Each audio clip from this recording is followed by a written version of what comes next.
I hate the bullshit in the woods green text that don't tell you specific locations so others can't hunt these things. Almost like they're just works of fiction. Be me, 2018. Remote northern Queensland, Australia. Live in a shitty small town called Bamaga. Work for the local council. Love camping and fishing since that's all we can do here besides getting drunk/high. Hot as fuck outside all year round because it's Australia. Winter months are tolerable, but tourists flood in from the big cities. I hate tourists. Go camping at the end of May to help get over a breakup. No guns, cause Australia. Local wildlife consists of mostly wild horses, stray dog packs, boars, crocs, kangaroos, etc. Set up camp near Jakey Creek. First few days aren't eventful. Fishing all day, drinking all night. Damn, I miss her. Third day in, start noticing camp gear misplaced or moved from where I placed them. Esky, cooler for Americans, has been moved 20 meters from my tent. Later that night, have small stones thrown at me at the campfire. Someone is fucking with me. Stand up and shout, "Fuck off, cunt," as loud as I can. Pick up a few rocks near me and peg them in the direction I thought they came from. Dead silence. No weird smells or sounds. Immediately, regret shouting as the hairs on the back of my neck stand up. Brush just outside the campfire light is going nuts. Twigs breaking and shit. Loud as fuck screaming in the distance. What the fuck, cunt? Go back to blasting music to relax. Get shit-faced so I slept like a baby. Wake up around 6 AM for a piss. Campsite looks like a cyclone went through it. What the fuck did I do last night? Remember the rocks bandit. You fucker. Clean up the best I can and start packing up after breakfast. Go to grab my crab pots for some sweet muddies. Go home. Not the creepiest in the woods story, but at least it wasn't the same Goatman fanfic. Pick related, of location. To provide some backstory, I'm 19 and I live in New South Wales, Australia, up in the Blue Mountains. I moved into this house about a few months ago. My dad and I are do-it-yourself people, and the house needed a few improvements. But there were some awesome features about this house, one of which seemed awesome at first, but now I've come to hate, is the fact that we live on the corner of our street, and our house borders on hundreds of hectares of national park. I, myself, love the outdoors, hiking, rock climbing, you name it. I've pretty much lived out there in the bush since I was a kid. We have fixed up a whole bunch of the house and stuff is going well, but there's still plenty of work to go. The first paranormal experience I had up here was about 3 weeks ago, although this was the least eerie of the things I've experienced. It's about 5 o'clock. My dad, a close family friend, and I were sitting down on the porch sharing a beer after a long day of working on the house. Let's call family friend Dave. 9 o'clock rolls around and Dave heads off for the night. Me and my dad sit around until about 11, just chatting about life in general. Dad heads inside and I decide to stay outside and finish my beer. Now, it's dead quiet around my house, so this caught me off guard. I hear rustling in the bushes, moving from left to right in my yard, at a speed unmanageable by any creature that lives near me. This obviously scares me a bit, because holy fucking shit it was fast. My yard is about 40 meters wide, and it covered it in about 5 seconds. It startled me. I assumed it was probably a low-flying bat, and that there was nothing to be worried about. At the far corner of my yard, I heard a noise that I could only describe as pure terror. I can't see to the bottom of my yard as it's covered in bush, and just out of the porch light's reach, so I wasn't able to see it at that point in time. The noise could be described as a slow creaking noise, but it was being made by something that was alive, almost like it had an extremely dry throat. I was trying to make a scream. Everything about the noise was wrong. I was frozen in fear. I literally couldn't move. Eventually, I decided on leaving my beer, standing up slowly and walking back inside. The noise stopped, and when I went inside, or at least I wasn't able to hear it for a while, I walked into my room, turned on my fan, kicked off my shoes, and climbed into bed. Now, I don't usually sleep with my fan on because sometimes it fucks up and makes a loud ass noise. But it was hot. About 30 minutes later, my fan turned off and my phone stopped charging. I decided it was probably just some electrical fault due to the work on the house earlier that day. I called it a night and tried to get some rest. The day after I woke up, I had my breakfast and tried to turn on my TV, but it refused to turn on. I get up fairly early, around 7, so the rest of my family was asleep. I went outside to check the circuit breaker, and it had been pried open by something large, and the main power switch had been turned off. This fucking scared me. It was then I remembered the noises from the previous night, and something felt so wrong about all of this. I went back inside to talk to my dad about it. Dad woke up around 9. I told him immediately, and he said he would check it out, and that I needed to calm down. The power might have just tripped. I then went on to explain the way the metal case surrounding it had been opened by crowbar or something. Dad went out to check, and he was pretty concerned about it. That was pretty much the end of it. We never really did anything about it, which would prove to be really stupid later on. A few days go past, and nothing out of the ordinary happens. It was late at night on a Friday, and I generally have my mates over for a get-together.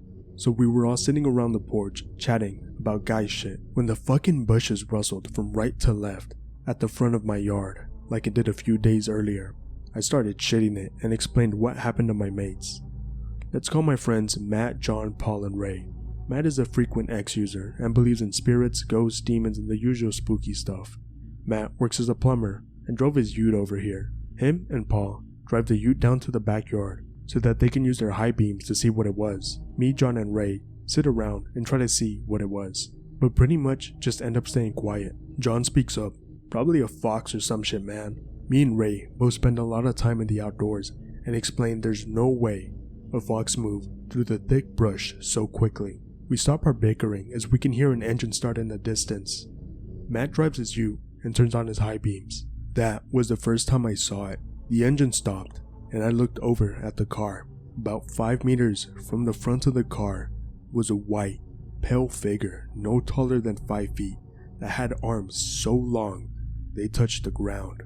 Everyone was shocked, silent as anything. I looked over at the others trying to figure out what the fuck we were gonna do. The figure looked like its jaw was unhinged from its face. Literally every human quality it had was mangled in some way. Its face didn't look like it had eyes. Everything about it filled me with disgust. Suddenly, the car engine starts again. The figure disappears within an instant, and the ute reverses as fast as it can. We could hear whatever it was running into the bush at its insane speed. Australian here from Hervey Bay. Also, Marie, listen man, we always hear stories from proper old aunties about tall, lanky-looking humanoids that used to come in and snatch your kids up. If you really are worried about this, talk to your local kuris, find an elder, ask about local sorry sites / women's business sites, old legends similar to this. Use Grey Shiok, Casuarina Glauca, smoke for bad spirit cleansing, and also Pandanus, smoke for general good vibes cleansing. I'm not normally one for smoking / oil / crystal sort of stuff, but I don't really question this sort of advice from the community and elders. Australian no guns here.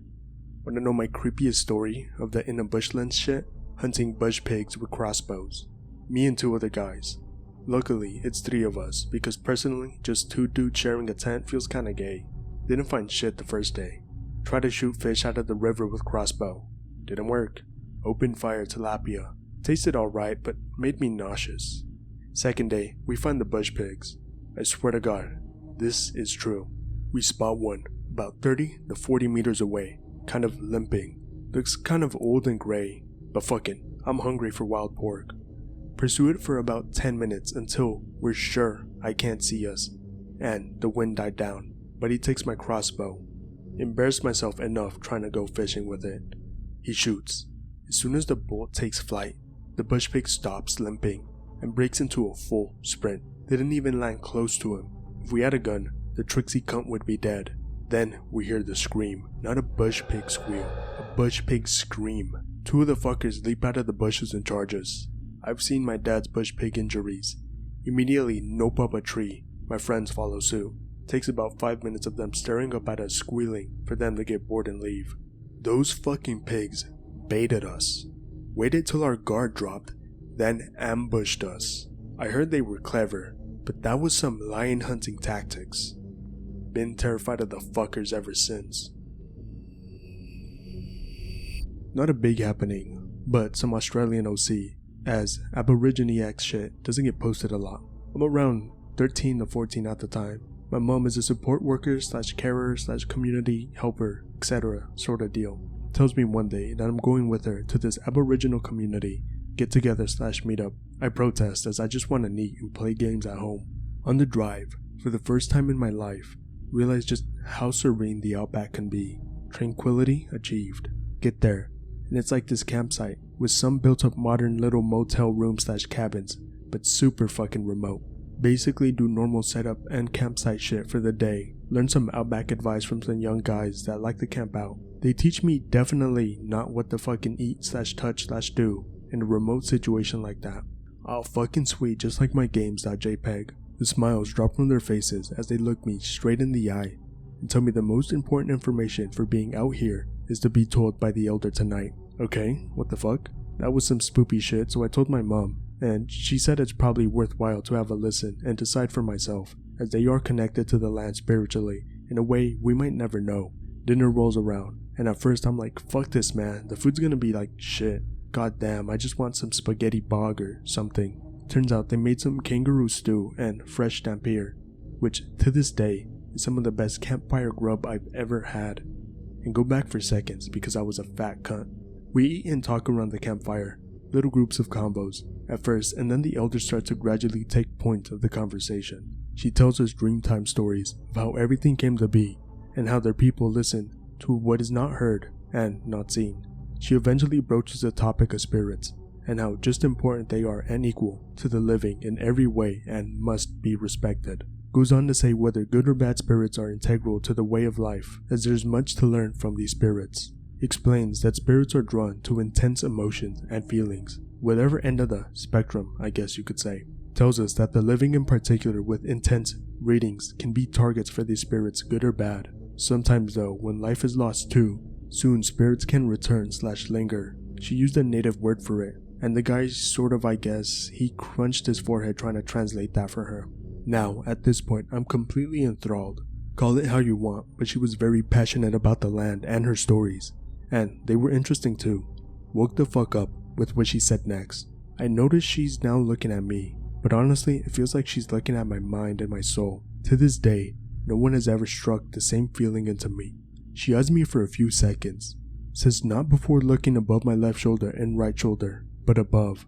Not everything we have lost is gone, but closer to us at a level very few can perceive.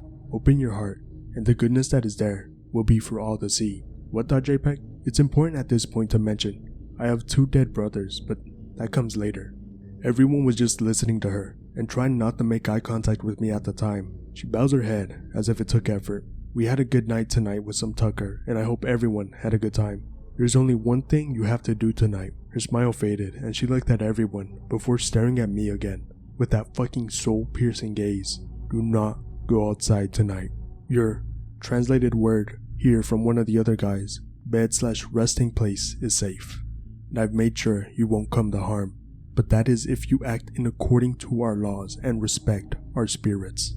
At this point, I'm getting creeped the fuck out, and have seen enough horror movies to know how this ends. She stands up with the vigor of a fucking 23-year-old, and, elder, remember, smiles at me, as if she didn't spend the last 15 minutes warning us of spirits that would tear us new assholes if we went outside tonight. My mom and I go off to our little cabin and decide to get some sleep.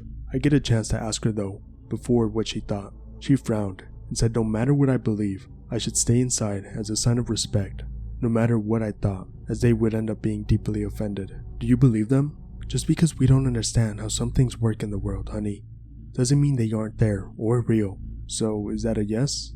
Go to bed, Anon. I think we both heard enough stories tonight.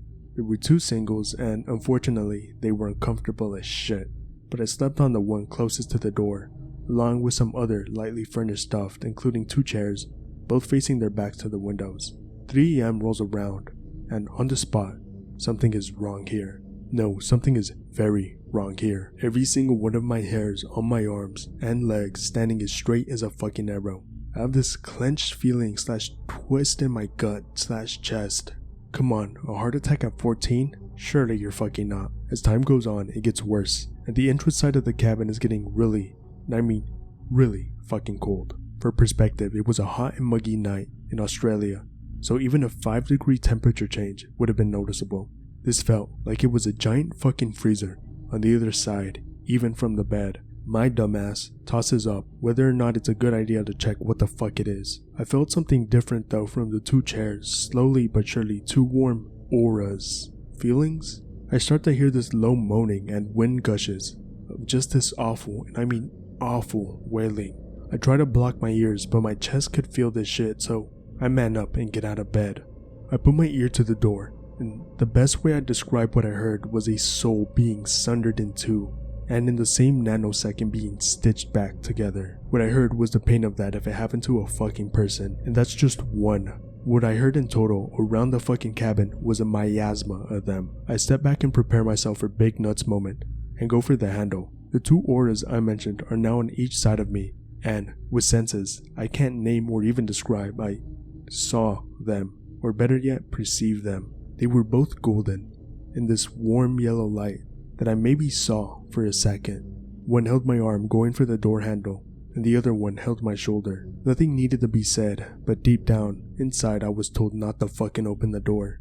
It was almost like I needed confirmation that I wouldn't be ass fucked by something on the other side of the door. I suddenly feel this soothing feeling, like as long as I listen, everything will be fine. Nope the fuck away from the door and try to get some sleep. They are still there, but along with the auras, they were fronting the storm. I don't know. 3:33 rolls by, and poof, the sounds go away from the door, along with that bone-chilling fucking cold man. For only a few seconds, the auras lingered, but in a way that made me feel safe before they had to leave. Sleep like a baby moments after. Wake up next morning and go to the campfire, and there's the elder. It's only us. I don't look at her at first, and just sit down. Eventually look, and she's smiling ear to ear, almost proud even. I'm glad you listened to them. They are always close. I'm tearing up at this point because I can't even get the words out. Was it them? They love you very much. Looks to her left and right and smiles back at me. I thanked her and went back to the cabin in tears. I told my mom years later, and she just smiled. Not a word. TLDR. My brother saved me, as spirit forms, from getting ass fucked by Aborigine ghost. Okay, so be a city kid who lives in Australia, with minimal knowledge of what animals are there that they can kill you, makes for an interesting start to the story. Be March, which is autumn, in the southern hemisphere for those who don't know. Have a 4-wheel driving friend with aforementioned Toyota. Also, have a friend who is a girl, whose new BF happens to be a Nissan 4-wheel driver, and he has a Nissan 4x4ing friend. One day, friend who's a girl calls up about a camping trip, 4x4 trip. Good time to note that everyone bar me is a non-operationally inclined person. Think, oh cool, get out there with my GPS and go in the woods. So riding shotgun to my 4x4 friend, to friend who is girl boyfriend's house in the sticks, where the large group of us were to meet up. Girl asked us to bring her doesn't talk very much brother along, so he was in the back seat for most of this. Completely forgotten about. Nothing eventful happens. Nice view at his place, pic related. Friend of her boyfriend spots my operator boots, and from then he refers to me as G.I. Joe. Moderately annoying guy, I noted. But apparently, as I was to find out, everyone down here in the country has weird nicknames. So we all depart the dude's house and proceed to stockpile beer and food. That night's dinner was to be pre-purchased Subway. So 3 4x4s, me, my closer friend, and girl's brother in our car. Girl and her BF and one of our other guy friends in the BF car, and the nickname guy in his car. On the road for like 4 hours before getting anywhere, what an Australian would call remote. No, by the way, no guns, Australia mode fully active, apart from a hunting bow and a Bowie knife. So we hit the dirt roads, and our car, being the oldest and most shitty, without its anti-roll bar steering army thing, begins to get left behind. So my friend, with a massive ego, almost kills us on numerous bends trying to save his pride and keep up. So at this stage, we seem to be heading to a campsite. I had no proper idea because our car was at the back of the line and nobody was telling us anything. Being the city kids and all, we were probably seen as incompetent in all respects. So after running into a few flooded rivers and such, we found the campsite they were aiming for, which seemed to be taken by some pretty aggressive yobos. Now, there are yobos, and there are yobos. This particular bunch had children, so they must have had a reasonable maturity about them. So we left them be and headed south around the river where there was a bridge and back into deeper brush territory. After coming across more infested campsites and everyone's morale dropping low, the role of navigator was thrust upon me. Though with our car still at the back of the line, it was hard to tell what the fuck was going on anyway. So night falls and everyone's tired as fuck from 10 hours of backtrack driving in the rain, and suddenly we get bogged 30 meters apart on some stretch of road simultaneously. How the fuck does this happen, you ask? Well, the most capable car went first, and the least capable went last. So as we went along this muddy track, The guy in front made it the furthest before getting stuck, and by the time we at the back realized what was happening, it was too late for us too. So after many failed attempts at winching, digging, and pushing out, managed to get our car out and turned around, only to realize the winching had fucked the alternator and the battery. So now, with only enough juice to sort of run the engine, we decided our best bet was to drive back up the hill and find some mobile reception. Otherwise, being 100 kilometers from any form of contact could have been the end for us. My friend and I, being city kids, had normal cell phones, so we took nickname Guy with us, as his phone was a Telestra 850 and works better in the country. So, unsurprisingly, we make it up 200 meters up the track before we get stuck and lose the engine. Now, being 2 AM, we give up, radio the other cars that we gave up, and are going to sleep. Now, as OP stated, Toyota seats are shit, so I elected for the back seat and slept crossways. Also, the car was leaning over sideways into a hole at about a 35-degree angle, and that was unnerving as shit. But there wasn't much choice because I didn't bring a tent. Intended to sleep in the car, and there was no flat terrain near us anyway to pitch one on. Now I slept for maybe an hour before I woke up to the sound of movement outside the car.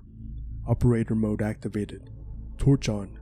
Sweep the whole area, which was dense bush. See nothing, or probably just a small critter, rabbit, wallaby, wild fox or something. Then a large bush rustled over on the other side of the car, which I sorta saw out of the corner of my eye.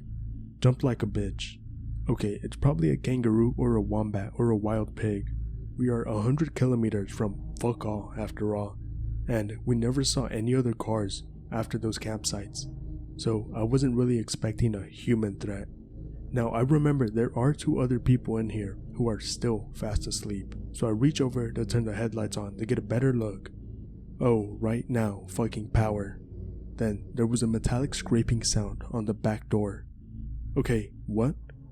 Turn around faster than the flash and end up losing my balance and falling on my face into the gear stick, which I might add was a custom metal sharp one. Suddenly, blood all down my face. Okay, so now the 2 guys are awake and freaking out because I'm leaning over them, from the back seat to the front, covered in blood in the middle of the night, stuck in the middle of nowhere with no way to get out and no way to contact anyone. Fucking great. At least nickname Guy was quick to think and said that there is a first aid kit in his truck way back down the hill. My friends proclaim that I'm gonna die and elects to hike himself to the top of the hill with our phones to try to call in a helicopter and winch me out. Meanwhile, I'm sitting in the car bewildered and tired as fuck, with a shirt wrapped around my head, bleeding like an idiot. Friend goes off with a torch and our phones, and nickname Guy takes a radio. We have 2 in the car, one mounted and the other handheld, and walks back down the actual slippery and dangerous as fuck track to the others and the cars. Thinking back on it, probably not the best idea to leave the injured person on their own. After 40 minutes, I'm starting to think, what the fuck are they both doing? It shouldn't take very long to get down there to the cars. So I turn on the CB in the car and try contacting nickname Guy or the other cars. Nothing. No response. Then I remembered, no power. Now I'm trying to calm my adrenaline rush down as I'm sure it wasn't helping the bleeding. So I start to fall asleep again, thinking this must be it, etc, etc. A good example of the terrain is pick related. Wake up what must have been like 4 hours later, still dark, and remember what happened. Bleeding seems to have stopped. No signs of the others. Feel around my head. Conclude that it's not too bad and I can probably walk, etc. So remembering that there was a potential boar or kangaroo or whatever. Yes, in the commotion, I forgot to tell my friends why I managed to cut my head open. I took my bow and arrows and Bowie out of the back, grabbed my torch and started walking down the trail to the cars to see what the fuck was going on. All considered, I made it down there in one piece, no lights on. As I walk closer, I get the feeling something's not right. I go up to the closest car, the one with my friend, who was a girl, and her BF, and our other friend in it. Open the rear passenger door. Empty. Okay. Maybe they had an orgy in the other car? So I go up to that, open it. Sleeping bags are out, but nobody's home. Nope.jpg. Okay, what the fuck is going on? Slowly draw an arrow, knock it into the string with the tightest death grip on a bow ever, and slowly sweep around with torch and bow, holding hand looking for anything that moves. Nothing. No wind, No rain, no sounds, no fucking frog or crickets or anything. Slowly get back into friend's car and lock the doors. Was going to turn the lights on, but thought better of it. Got on the car's radio and tried to make contact. Nothing. Tried to calm down. Remembered reading Nope stories on K. Figured I was being paranoid and they had probably all walked back to me. Found me asleep or thought to be dead. And kept going to find my friend who went uphill with my phone. But that didn't explain the why you know respond on radio.jpg. So here I am, feeling like I'm either in a nightmare or I've been left for dead. I fish around until I find the first aid kit and bandage my head up to the best of my ability. Eat and drink all the food I could get my hands on and sat there for 2 hours considering my options. As sunrise approached, I decided I may as well check for footprints and head back to the other car.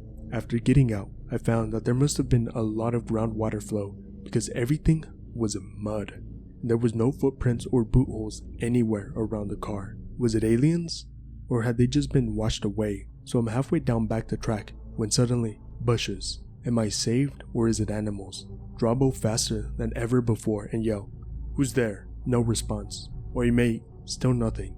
Probably aliens or killer Australian animal. Neck minute medium-sized boar is charging me like a motherfucker. Let arrow fly. Miss. Oh shit, this is it. No time to load another arrow. Smack the bow down towards the boar. It evades and runs past me into the undergrowth. Fuck that. I leg it to the nearest tree with low branches and scramble a few meters off the ground. Not my pick, but comparable for size.